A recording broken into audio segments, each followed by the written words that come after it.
नमस्कार, SPT news में आपका स्वागत है। पेश है 13 अप्रैल सोमवार दोपहर 3:15 बजे राजस्थान के विभिन्न शहरों की 15 बड़ी खबरें।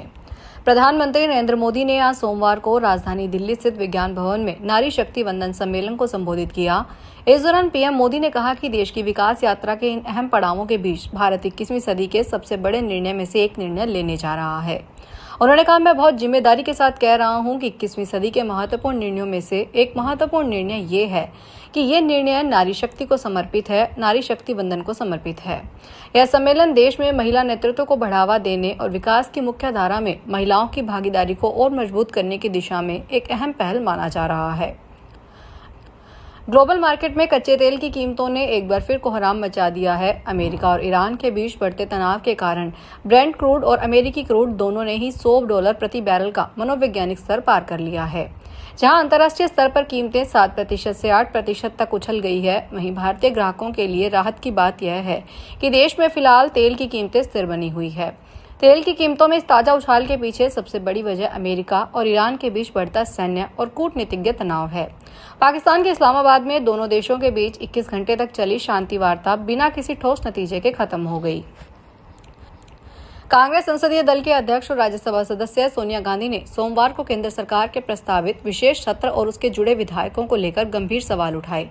उन्होंने कहा कि इस समय असली मुद्दा महिला आरक्षण नहीं बल्कि परिसीमन है, जिसे उन्होंने बेहद खतरनाक और संविधान पर हमला बताया। उन्होंने आरोप लगाया है कि प्रधानमंत्री नरेंद्र मोदी जाति जनगणना को टालने और पटरी से उतारने की कोशिश कर रहे हैं। उनके मुताबिक जिस तरह और जिस समय संसद का विशेष सत्र बुलाया जा रहा है, उससे सरकार की मंशा पर सवाल खड़े होते हैं।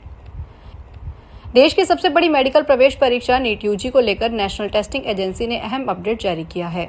एजेंसी ने परीक्षा से पहले एग्जामिनेशन सिटी इंटीमेशन स्लिप जारी कर दी, जिसमें करीब 24 लाख अभ्यर्थियों को उनके परीक्षा शहर की जानकारी मिल गई है। यह परीक्षा 3 मई 2026 रविवार को पेन पेपर मोड पर आयोजित की जाएगी। एनटीए ने 13 अप्रैल को अपनी आधिकारिक वेबसाइट पर नोटिफिकेशन जारी कर यह जानकारी दी। एडमिट कार्ड नहीं है यह स्लिप। एनटीए ने स्पष्ट किया है कि जारी की गई सिटी इंटीमेशन स्लिप केवल परीक्षा शहर की जानकारी के लिए है। यह बच्चों के लिए पेपर सिटी की जानकारी देती है कि किस शहर में उनका एग्जाम होना है। चार धाम यात्रा 2026 की शुरुआत से पहले उत्तराखंड हाई कोर्ट ने राज्य सरकार को सख्त अल्टीमेटम देते हुए तीर्थयात्रियों की सुविधा और पशुओं की सुरक्षा सुनिश्चित करने के कड़े आदेश दिए हैं। अदालत ने साफ किया है कि यात्रा व्यवस्थाओं में किसी भी तरह की लापरवाही बर्दाश्त नहीं की जाएगी। कोर्ट ने सरकार से यह सुनिश्चित करने को कहा है कि केदारनाथ और बद्रीनाथ जैसे संवेदनशील क्षेत्रों में भीड़ और घोड़े खच्चरों की संख्या वहां की क्षमता के अनुसार ही हो। कोर्ट ने कहा कि व्यवस्थाएं ऐसी हो जिनमें न तो श्रद्धालुओं को असुविधा हो और न ही बेजुबान जानवरों पर क्रूरता। केदारनाथ और यमुनोत्री जैसे पैदल मार्गों पर घोड़े खच्चरों के साथ होने वाली बर्बरता पर कोर्ट ने गहरी चिंता जताई। कोर्ट ने निर्देश दिया है कि पशुओं के लिए मार्गों पर चिकित्सालय और बीमार पशुओं के लिए इन्फर्मरी की जाए। चूरू जिले की तारानगर पुलिस ने आईपीएल मैच पर चल रहे एक बड़े ऑनलाइन सट्टेबाजी रैकेट का खुलासा करते हुए एक युवक को गिरफ्तार किया है। पुलिस ने आरोपी के पास से 1 करोड़ 1 लाख रुपए से अधिक के सट्टे का हिसाब, 2 मोबाइल फोन और एक कार जब्त की है।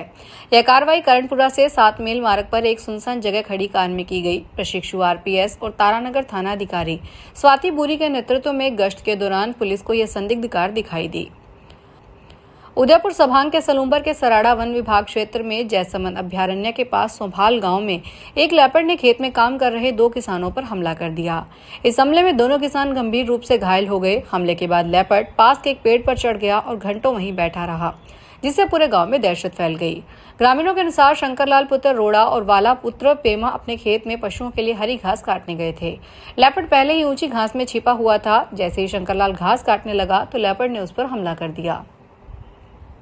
एसएससी ने कंप्यूटर आधारित परीक्षाओं के लिए नई आपत्ति प्रबंधन प्रणाली लागू करने की घोषणा की है। इस सिस्टम के तहत परीक्षा के बाद उम्मीदवारों को अपनी बात रखने का मौका मिलेगा और गलतियों को सुधारा जा सकेगा। अब अगर परीक्षा में कोई सवाल गलत होता है, अधूरा होता है या साफ समझ नहीं आता तो उसे हटा दिया जाए। सबसे बड़ी बात यह है कि उस सवाल के पूरे नंबर सभी उम्मीदवारों को दे दिए जाएंगे। इससे किसी भी छात्र को गलत प्रश्न की वजह से नुकसान नहीं होगा। जल जीवन मिशन से जुड़े 960 करोड़ रुपए के घोटाले में गिरफ्तार रिटायर आईएएस सुबोध अग्रवाल को आज सोमवार एक बार फिर एसीबी कोर्ट में पेश किया गया। सुबोध अग्रवाल को 2 दिन की पुलिस रिमांड पर भेजा गया। पेशी पर ले जाते समय सुबोध अग्रवाल ने मीडिया से कहा, मैंने जांच में पूरा सहयोग किया है। मेरे से जो भी सवाल पूछे गए उनके जवाब दिए हैं। उन्होंने दावा किया है कि फाइनेंस कमेटी के 37 मामलों में से केवल 4 उनके कार्यकाल के हैं, जबकि 33 प्रकरण उनसे पहले के एसीएस के समय के हैं, जिनकी राशि करीब 600 करोड़ रुपए बताई जा रही है। मलमास 14 अप्रैल को खत्म हो जाएगा और 15 अप्रैल से एक बार फिर शुभ व मांगलिक कार्यों की शुरुआत होगी। सबसे बड़ा सावा 19 को आखा तीज पर है। इस अबूझ सावा पर अलवर शहर और ग्रामीण क्षेत्रों में सैकड़ों शादियां होगी। इसे लेकर शहर में खरीदारी तेज हो गई है। ज्योतिषाचार्यों के अनुसार 19, 20, 21, 26 अप्रैल के बाद मई में 5, 6, 7, 8 मई को विवाह के मुहूर्त होंगे। इसमें बड़ी संख्या में शादियां होगी। गैस की किल्लत कम होने का नाम नहीं ले रही है। घरेलू उपभोक्ता तो कैसे जुगाड़ करके सिलेंडर की कमी को पूरा कर रहे हैं, लेकिन शादी वाले घरों में सिलेंडर की टेंशन बनी हुई है। कोटा शहर में कचरे के ढेर लगने की समस्या का समाधान जल्द ही होने वाला है। नानता स्थित ट्रेचिंग ग्राउंड में बन रहा आरडीएफ और कंपोस्ट प्लांट अब अंतिम ट्रायल चरणों में है। इस प्लांट के पूरी तरह शुरू होने के बाद शहर से रोजाना निकलने वाले कचरे को उसी दिन प्रोसेस किया जा सकेगा। नगर निगम आयुक्त ओम प्रकाश मेहरा ने बताया कि इस प्लांट से शहर में आने वाले कचरे को प्रोसेस करके 2 उपयोगी उत्पाद तैयार किए जाएंगे, रिफ्यूज डिराइव्ड फ्यूल और कंपोस्ट। करीब 115 वर्ष पहले जोधपुर से बिलाड़ा तक पहुंचे रेलखंड के अब रास तक विस्तार होने का मार्ग प्रशस्त हो गया है। सर्वे के बाद तैयार विस्तृत परियोजना रिपोर्ट रेल मंत्रालय को भेज दी गई। करीब 850 करोड़ रुपए की लागत वाली इस परियोजना के तहत बिलाड़ा से जैतारण होते हुए रास तक नई ब्रॉडगेज लाइन बिछाई जाएगी। प्रस्तावित मार्ग में बिलाड़ा को जैतारण, निम्बोल, टुकड़ा होते हुए रास से जोड़ा जाना है। रास पहले से ब्यावर रेल मार्ग से जुड़ा हुआ है। परियोजना के लिए भूमि अधिग्रहण की प्रक्रिया भी प्रारंभ कर दी गई है। अब वित्तीय स्वीकृति का इंतजार है। जयपुर में बीसलपुर जलापूर्ति में शटडाउन से शहर की जलापूर्ति प्रभावित होने की समस्या से लोगों को बड़ी राहत जल्द ही मिलने वाली है। बीसलपुर प्रोजेक्ट विंग जल्द ही बीसलपुर से जयपुर तक बिछाई जाने वाली नई पाइपलाइन की डीपीआर तैयार करेगी। आगामी 1 माह में डीपीआर तैयार होने के बाद जलदाय विभाग टेंडर प्रक्रिया शुरू करेगा। बीसलपुर पाइपलाइन में बड़े लीकेज और अन्य तकनीकी कारणों से हर साल 2-3 बार विभाग शटडाउन लेता है, जिसके चलते जयपुर शहर में सरकारी जलापूर्ति व्यवस्था बेपटरी हो जाती है। Central board of secondary education द्वारा शिक्षा सत्र 2026-27 की क्लस्टर और जोनल प्रतियोगिता के लिए स्पोर्ट्स कैलेंडर जारी कर दिया गया है। इसके तहत 25 खेलों में 4 आयु वर्गों में खिलाड़ी मैदान में उतरेंगे। फिलहाल स्कूलों को अपने खिलाड़ियों को रजिस्ट्रेशन करवाना होगा, जबकि तय समय में यह नहीं होता तो लेट फीस के साथ रजिस्ट्रेशन करवाना होगा। खास बात यह है कि इन खेलों में चैंपियन खिलाड़ियों को खेलो इंडिया यूथ गेम्स व school games federation of India की प्रतियोगिताओं में सीधे प्रवेश मिल जाएगा। 4 धाम यात्रा के दौरान मिलावटी खाद्य पदार्थों के सेवन से आमजन की सेहत नहीं बिगड़े, इसके लिए खाद्य सुरक्षा विभाग सतर्क है। प्रतिष्ठान पर फूड सेफ्टी डिस्प्ले बोर्ड और फूड लाइसेंस प्रदर्शित नहीं होने पर संबंधित के विरुद्ध कार्रवाई कर रही है। इसे अनिवार्य रूप से प्रदर्शित करने को जागरूक भी कर रही है। वरिष्ठ खाद्य सुरक्षा अधिकारी दिलीप जैन ने बताया कि होटल ढाबों पर फूड सेफ्टी डिस्प्ले बोर्ड के साथ ही फूड लाइसेंस प्रदर्शित किया जाना अनिवार्य है। फिलहाल इस बुलेटिन में इतना ही, फिर हाजिर होंगे बड़ी खबरों के साथ।